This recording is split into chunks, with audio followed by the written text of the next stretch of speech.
Louise Elisabeth Vigée was born into a family of painters in Paris in 1755, the same year as Marie Antoinette. A child prodigy, she began her career as a portraitist aged 14 and soon became one of the best-paid painters in France. In 1775, she married an art dealer, Jean-Baptiste Le Brun, who built up her standing. Summoned to Versailles, she became the official portraitist to Queen Marie Antoinette, painting more than 20 portraits of the sovereign. With revolution in the air, Elisabeth was soon stained by association with the increasingly discredited queen. After the storming of the Bastille, Elisabeth's life was in danger. She knew she had to leave France fast.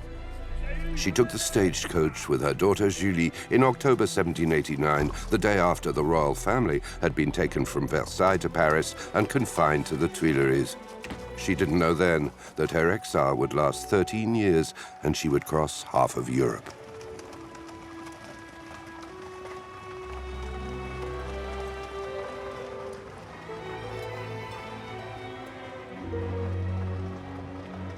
Elisabeth Vigée Le Brun left Paris with very little luggage and just enough money to pay her fare to Rome, hoping she would not be recognized and could pass the border without mishap.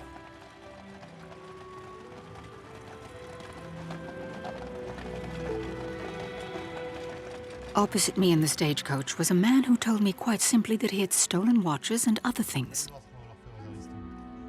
Not satisfied with relating his fine exploits to us, the thief talked incessantly of stringing up such and such people on lampposts, naming a number of my own acquaintances.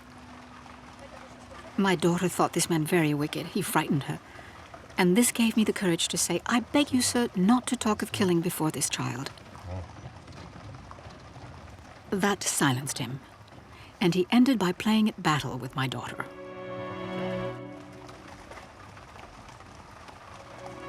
After a stop in Lyon, the traveler then reached Chambéry in the state of Savoie.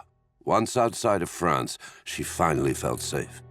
But she was recognized by a postilion while she crossed the Mont-Cenis Pass, and simply because he'd seen an engraving of her self-portrait with her daughter. Madame Lebrun's celebrity had been fueled by the spread throughout Europe of engravings of her most famous portraits. Reassured for a while, she continued on her way to Rome. The young woman decided to leave on what would appear like a study trip to Italy. The Grand Tour in Italy was a rite of passage for painters. So off she went, leaving her husband, but taking her daughter.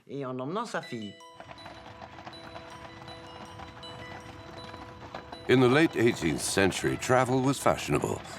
Exiles, traders, and artists in search of patrons crisscrossed Europe in stagecoaches, cabs, and carriages. New roads and repairs to old roads were shortening travel time.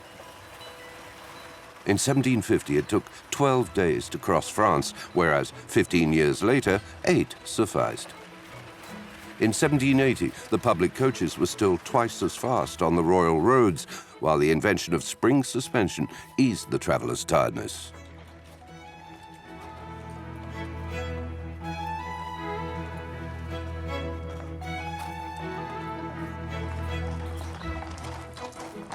Fresh horses awaited riders and carriages at post houses in order to accelerate mail delivery.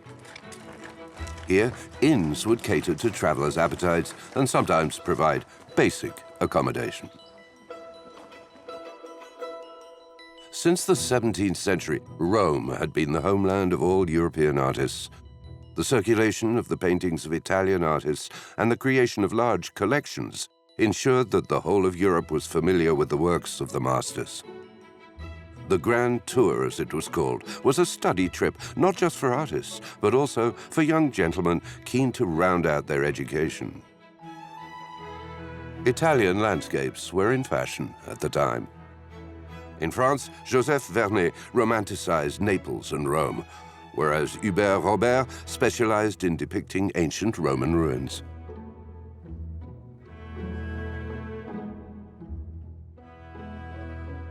The artist did break her journey, first in Turin, then in Parma. Finally, she traveled to Bologna, where she stayed for some time. In this town, the first thing the young woman wanted to see was a picture she'd heard of by Domenichino, the martyrdom of St. Agnes. Soon after her arrival, she was gazing at the painting at length, moved by the youth and innocence of the young martyr. Suddenly, the organ struck up the overture to Iphigénie en Tauride, one of Marie Antoinette's favorite arias. Saint Iphigénie and the Queen merged into one tragic image. The traveler burst into tears. A flood of memories of happy, light-hearted times that seemed forever lost, and for the first time, she deeply felt the solitude of exile.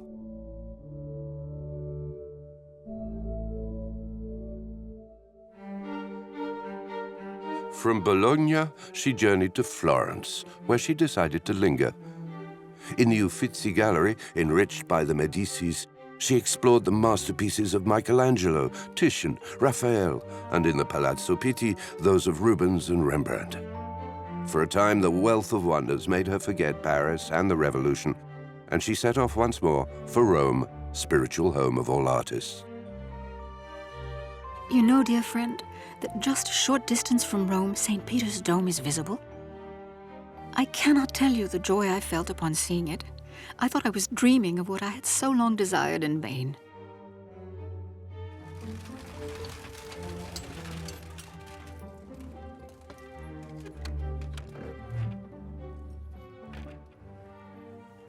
Only the satisfaction of living in Rome could soothe my sorrow at leaving my land, my family, and so many beloved friends. Upon her arrival, the portraitist was taken in by her friend, the painter Ménageot, director of the French Academy. He lent her a little money. Ménageot admired her greatly, and she loved to hear him talk about painting. It's possible that a platonic relationship developed between them. Founded in 1666 by Colbert and later installed in the Palazzo Mancini, the Academy welcomed pensionnaires chosen by the Académie Royale. Her fame had crossed borders, and orders from exiled emigrants and Italian nobles came flooding in. She was even invited by the Vatican to execute a portrait of Pope Pius VI. Elizabeth refused the commission, as custom would have insisted on her being veiled for the sittings, which she saw as incompatible with the quality of her work. When she arrived in Rome, she came across an already established female painter even more successful than herself, Angelica Kauffmann. Like Elisabeth Vigée Le Brun, Angelica Kauffmann was a precocious artist. Born in Switzerland, also into a family of painters, she traveled throughout Europe at a young age, acquiring a cosmopolitan clientele. In London, she was one of the founders of the Royal Academy, and her portraits were sought after among the gentry. Angelica Kauffmann has a rather different background.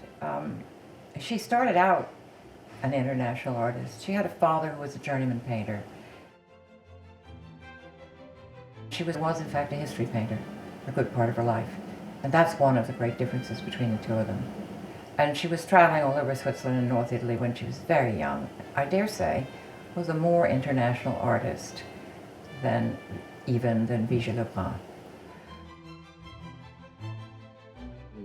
In her memoirs, Madame Vigée Le Brun speaks of Angelica Kauffmann, saying she was very intelligent and that what she did was pretty.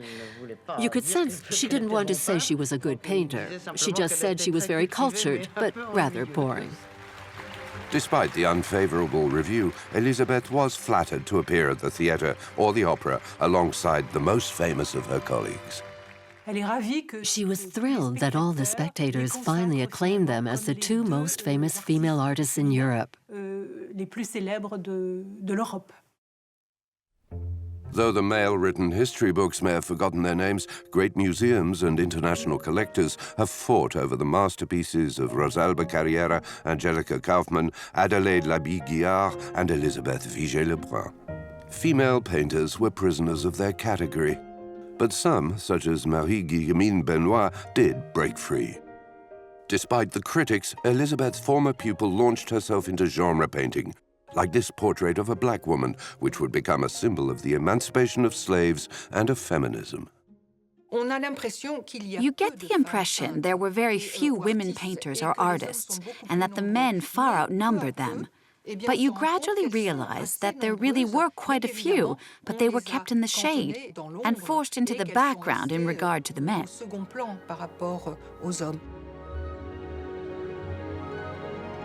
Noting that lots of foreigners were leaving to spend the summer in Naples, Elizabeth decided to go there after spending several months in Rome. We reached Naples at about 3 or 4 o'clock. I cannot describe the impression I received upon entering the town. That burning sun, that stretch of sea, those islands seen in the distance, that Vesuvius with a great column of smoke ascending from it. I was enchanted by all of it. In Naples, one of the first people she got to know was Lord Hamilton, in whose entourage was the famous Lady Hamilton, or rather the soon-to-be Lady Hamilton, whom the artist painted many times.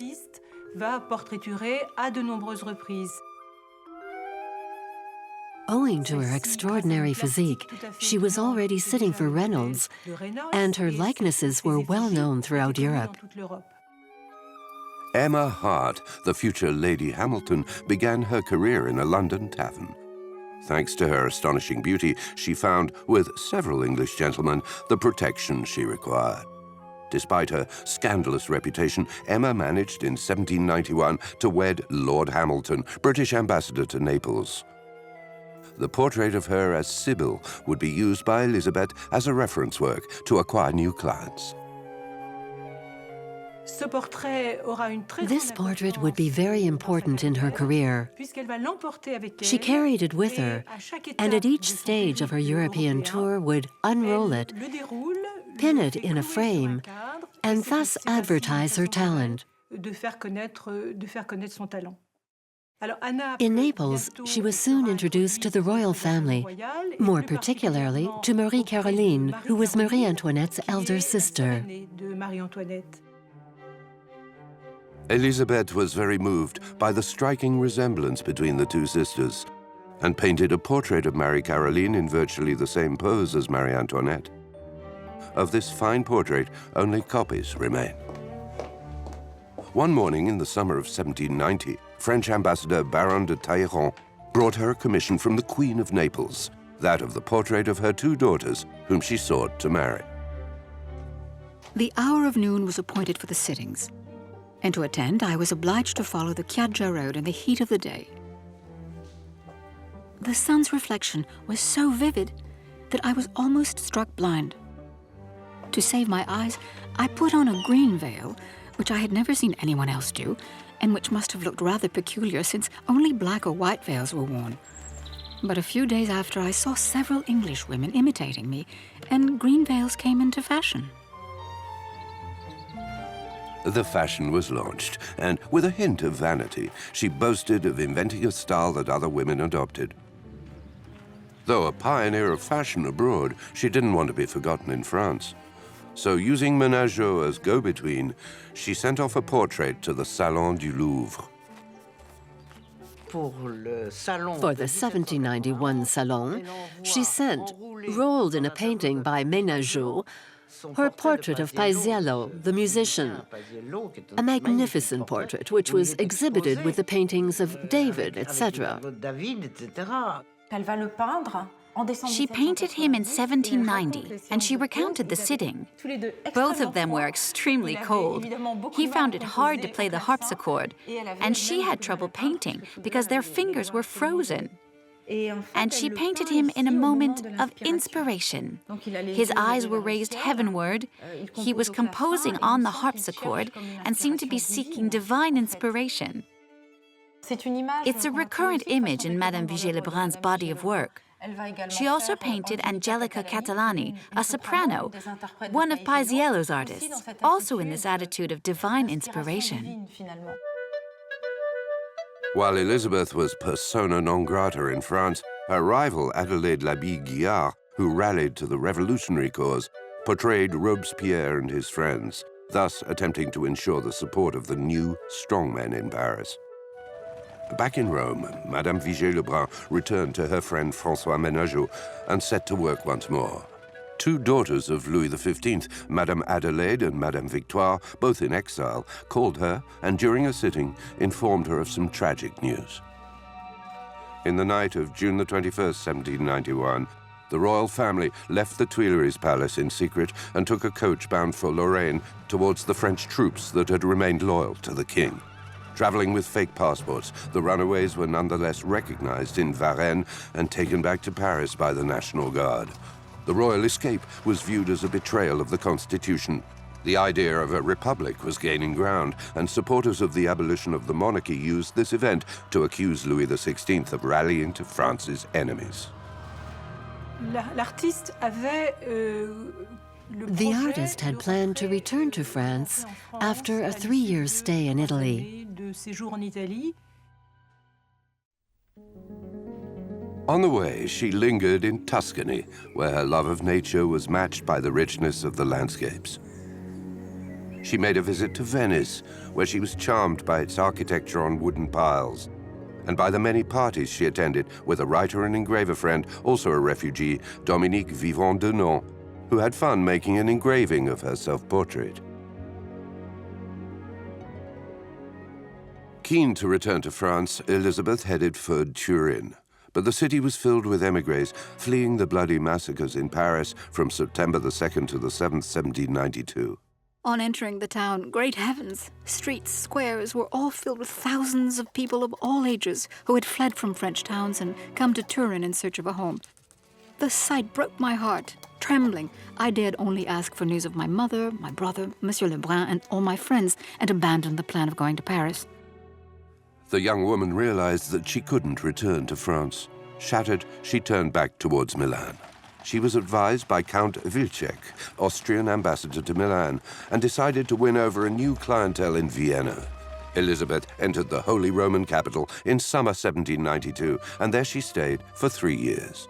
Her time was split between concerts, melancholy strolls in Schönbrunn, and, of course, the production of paintings for all the Poles and the diplomats in Vienna. I worked a great deal in Vienna. It would be difficult to express all the gratitude I felt for the reception I was afforded in this town. Not only did the Viennese express their affection for me personally, they thought it stylish to place my paintings in a way that set them off best. Elizabeth was a perfect colorist who had learned to grind pigments into powder by binding them with various raw or cooked oils. She claimed that these preparations were the secret of her color's freshness. But the quick-drying paint had to be used immediately. Not until 1841 did the revolutionary tinfoil tube of paint allow painters to carry their already prepared colors. Viewed as an immigrant, Madame Vigée Le Brun lost her citizens' rights. In 1793, her husband published a long plea that his wife be permitted to return to Paris. A petition signed by 255 artists was handed to the authorities, to no avail. Le Brun was arrested and incarcerated for several months, as was Elisabeth's brother Etienne. Le Brun, to protect himself and to preserve their assets, filed for divorce, which was granted in 1794. In Vienna, she was glad to find the Comte de Vaudreuil, whose closeness to the court had forced him into exile in 1789. But the pleasure of their meeting was soon overshadowed by echoes of the terror. In early 1793, devastating news spread across Europe. I thus heard of the horrible occurrence through my brother, who wrote it down and sent the letter without giving any further particulars whatever. His heart broken, he simply wrote that Louis XVI and Marie Antoinette had perished on the scaffold. Afterward, from compassion toward myself, I always abstained from putting the least question concerning what accompanied or preceded that awful murder. King, queen, friend. I lost all of them. Elizabeth listened to the Russian ambassador's suggestion that there was a new wealthy clientele to be found. Despite the distance and the risks of such a journey, she decided to try her hand in St. Petersburg. She left Vienna with a few letters of recommendation and a passport, and a stage-by-stage itinerary. Berlin, Dresden, Potsdam, Rheinsberg, where she stayed with Prince Henry of Prussia, brother to the king, Königsberg, Riga, and finally St. Petersburg. 3,000 kilometers of exhausting, sometimes dangerous roads.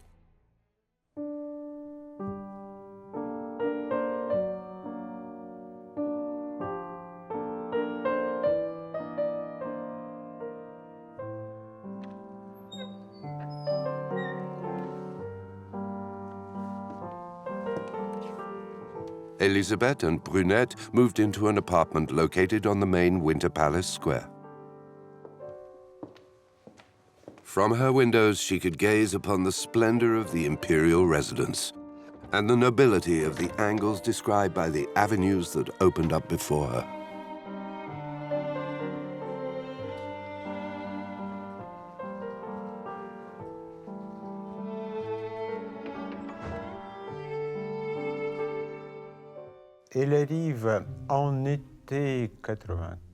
She arrived in summer 95, the end of Catherine the Great's reign. It was a time when all French immigrants looked upon Russia as the new land of Renaissance. Back then, revolution was a constant. All the kings were engaged in wars, and the two countries where peace reigned were Russia and the United States of America, the New World.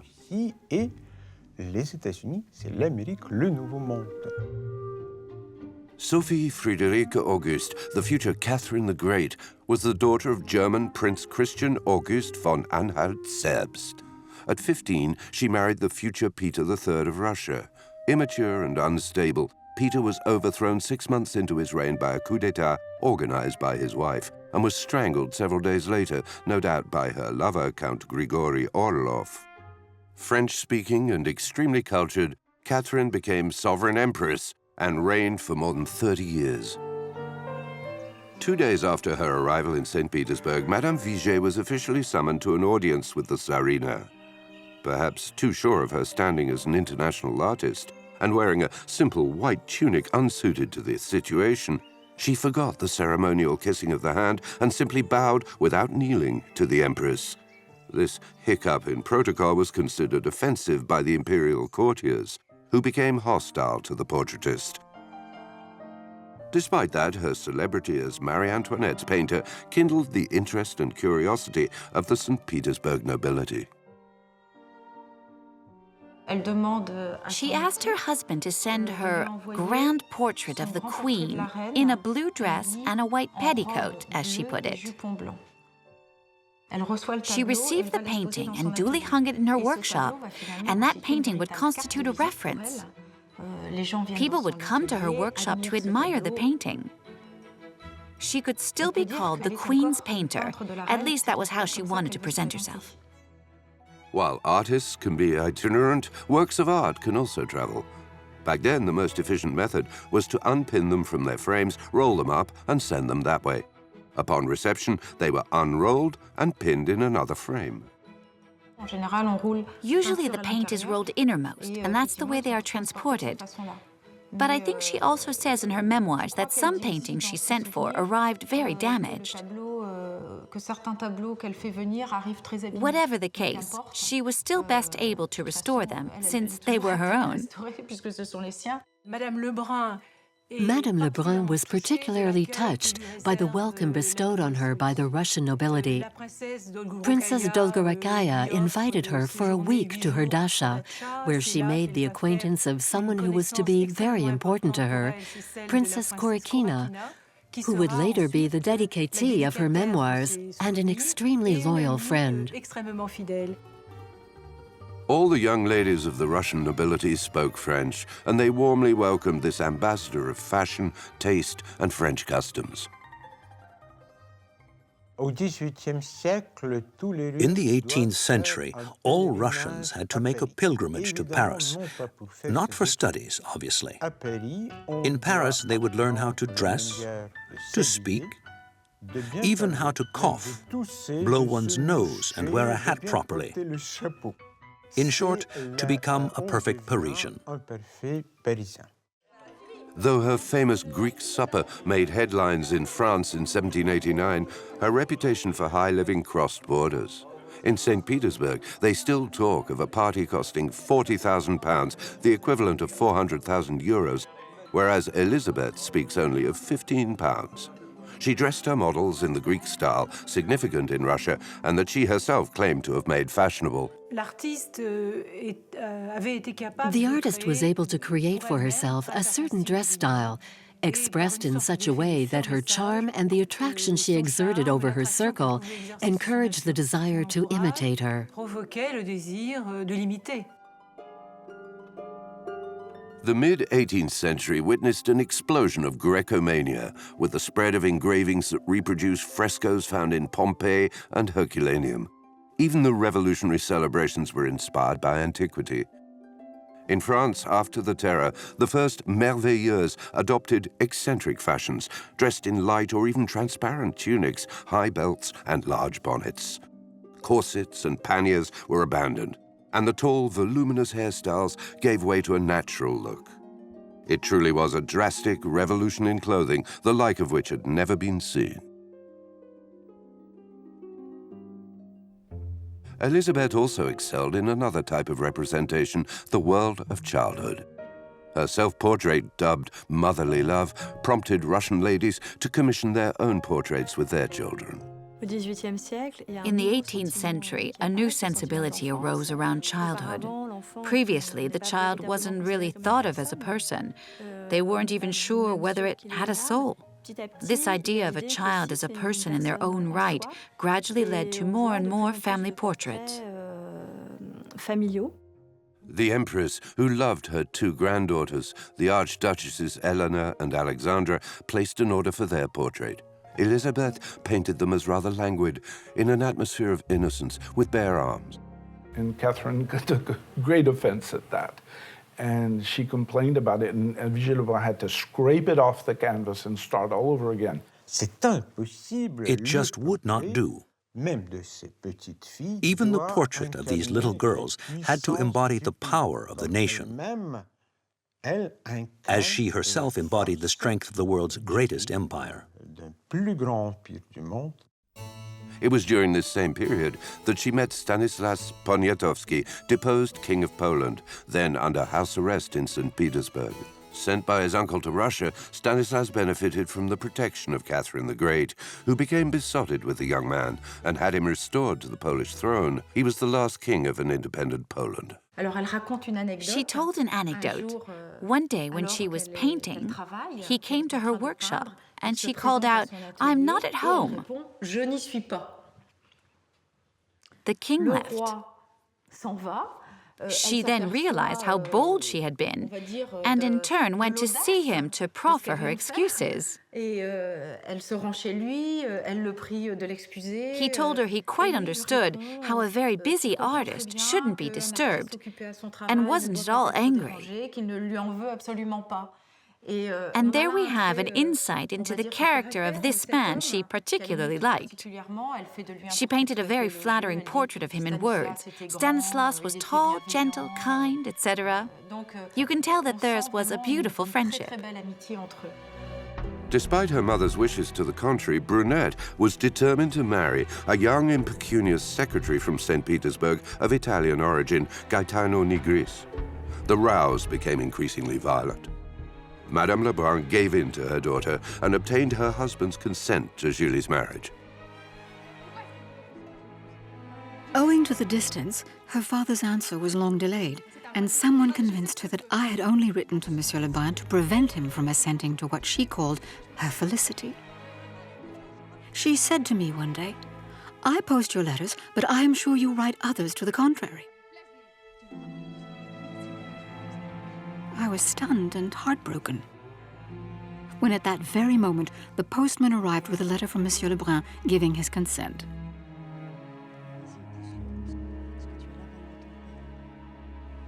But the cruel child showed not the least gratitude at what I had done for her in immolating all my wishes, hopes, and dislikes. The wedding was nevertheless enacted a few days later. After almost 7 years in Russia, Madame Vigée, tempted to settle in St. Petersburg for good, bitterly faced the facts. Towards the end of her stay, orders were fewer than at the beginning, because in fact, there weren't ever that many prospective clients.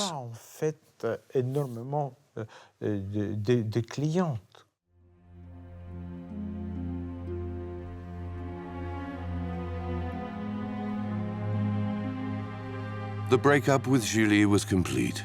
Mother and daughter no longer spoke to one another. She held no official position, her clientele was becoming scarcer, and she had to go to Moscow to consolidate her fortune. Her health deteriorated, and she became prone to fits of melancholy.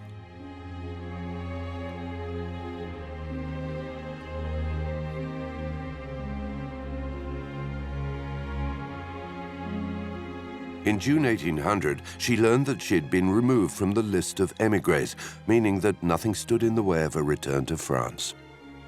Despite regrets, as she thought of Russia as her second home, she made up her mind to return to Paris.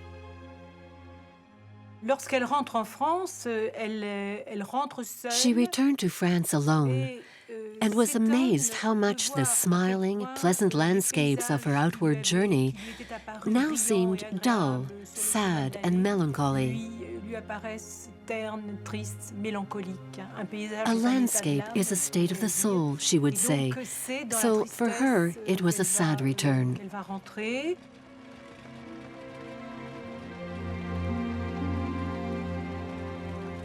After a long and arduous trip, Elizabeth entered the capital with a heavy heart on January the 18th, 1802. Jean-Baptiste was waiting for her on the steps of the Hôtel Libert. Despite their divorce, the emotion was palpable. That night, he made a laconic entry in his notebook. Arrival in Paris of Madame Vigée. Her absence from her departure on October the 6th to January the 18th, 1802 lasted 12 years, 3 months, and 12 days. She realized that the world had changed. She could not get used to Parisian life, to French life. Customs had changed. It was no longer the society she had known. After the coup d'etat of November the 9th, 1799, which overthrew the French Directory, the Constitution of the year 8 established an authoritarian political regime headed by First Consul Napoleon Bonaparte, a brilliant general swept to prominence by the success of his campaigns in Italy and Egypt. 5 years later, in 1804, Bonaparte declared himself emperor of the French people and became Napoleon I.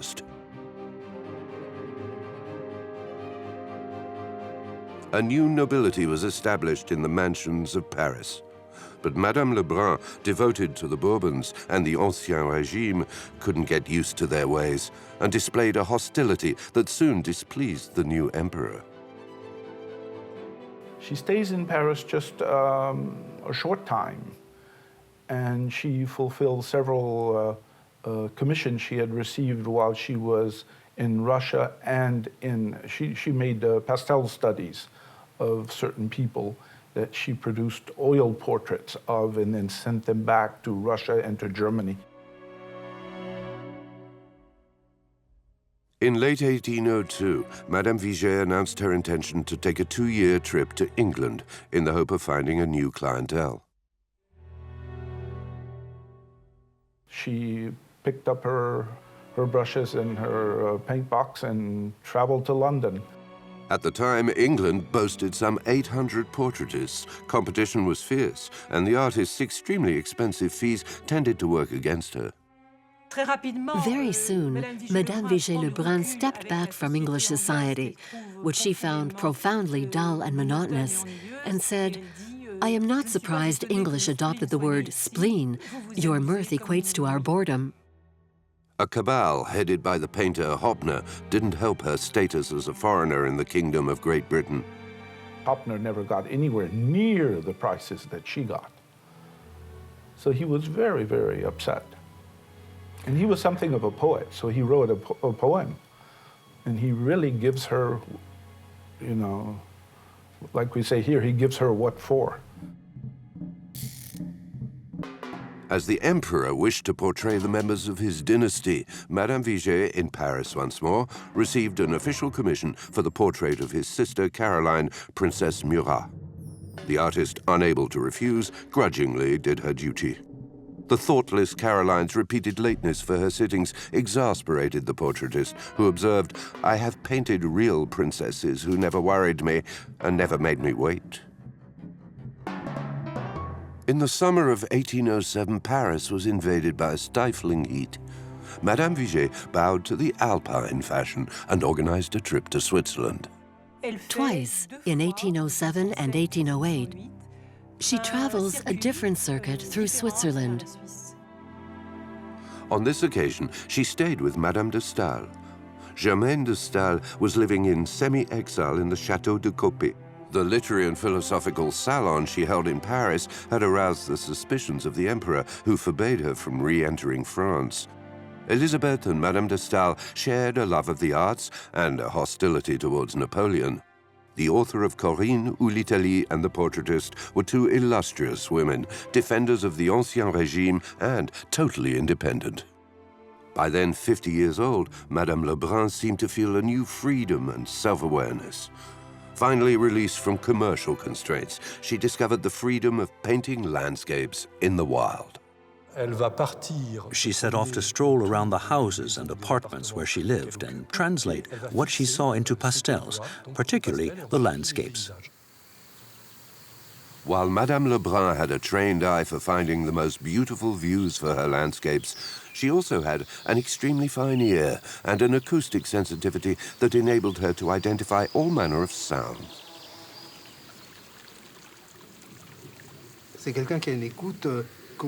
Her sense of hearing was not unlike the one we see among 20th century composers specializing in electroacoustic music. They talk of acousmatic sound, listening without knowing where the sound comes from, like a revving engine or a falling saucepan, anything. It is interesting in itself.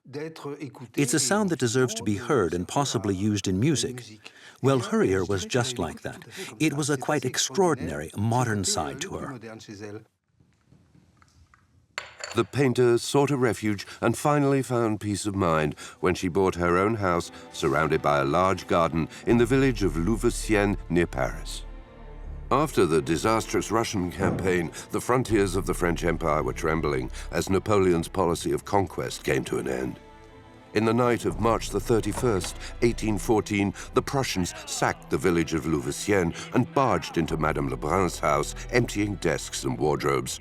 She owed her salvation to her servant Joseph, who spoke German and managed to engineer her escape.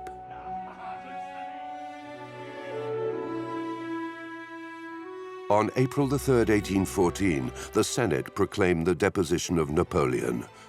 Charles, Count of Artois and brother of Louis XVI, preceded his brother, the future Louis XVIII, and made a triumphant entrance into Paris on April the 12th. Loyal royalist Madame Le Brun left her house in Louveciennes and hastened to the capital, where she cried tears of joy for the restoration of the Bourbons.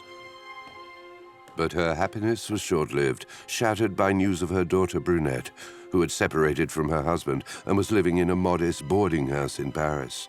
She was slowly sinking into poverty. The links between mother and daughter had weakened. Destroyed by drink and occasional prostitution, Julie had contracted syphilis. Informed of her plight, Madame Le Brun hurried to her bedside. I hastened to her as soon as I heard of her illness. But the disease progressed rapidly, and I cannot tell what I felt when all hope of saving her was gone.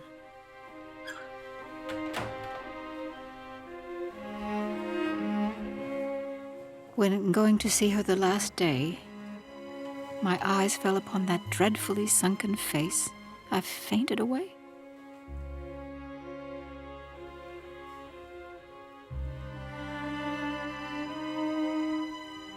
Toilette.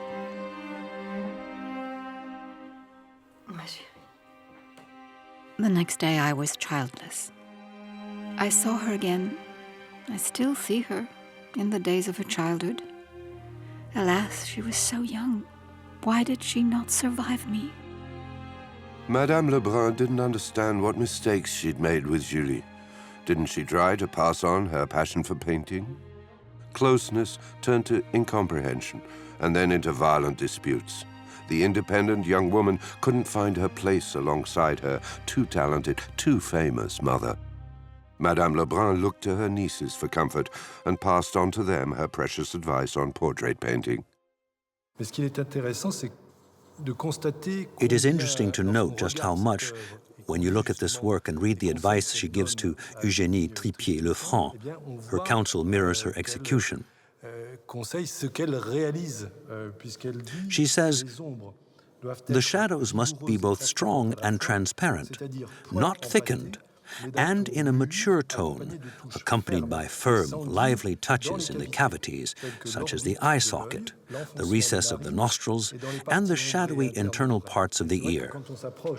And it's true that when you come closer and study the recess of the eye, you have a whole series of strokes in red and black chalk that provide the eyes with their shadow. It seems to me that as a technical artist, Vigée Le Brun is extremely gifted.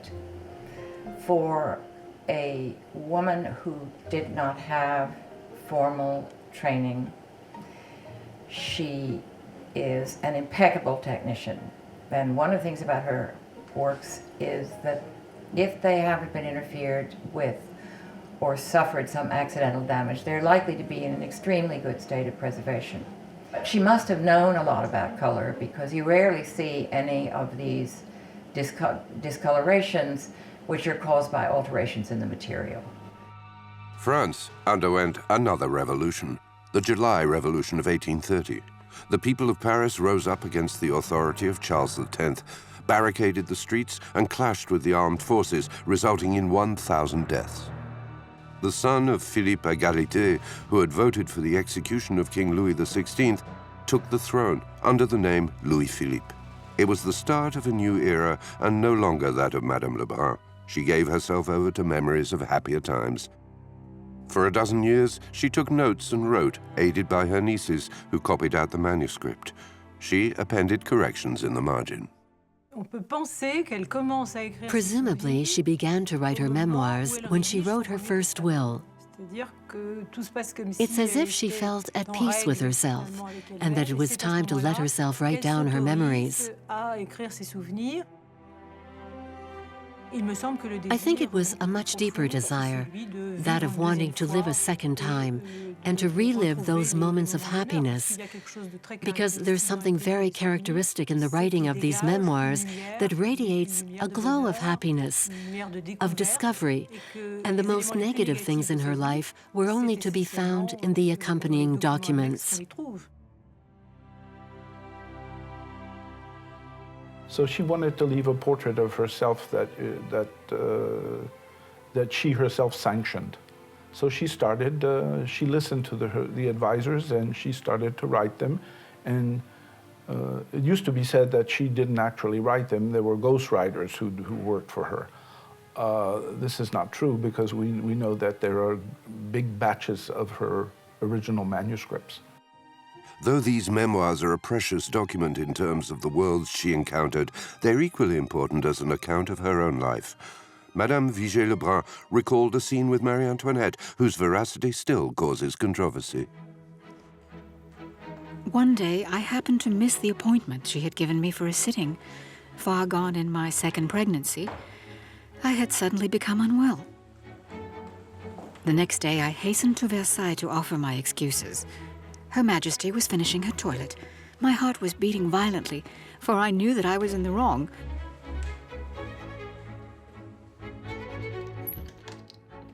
But the Queen looked up at me and said most amiably, "I was waiting for you all the morning yesterday. What happened to you?"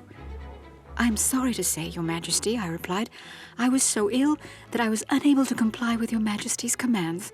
I am here to receive more now, and then I will immediately retire." "No, no, do not go," exclaimed the Queen. "I do not want you to have made your journey for nothing." She revoked the order for her carriage, and she gave me a sitting. I remember that in my confusion and my eagerness to make a fitting response to her kind words, I opened my paint box so excitedly that I spilled my brushes on the floor. I stooped down to pick them up. Never mind, said the Queen, and for aught I could say, she insisted on gathering them all up herself.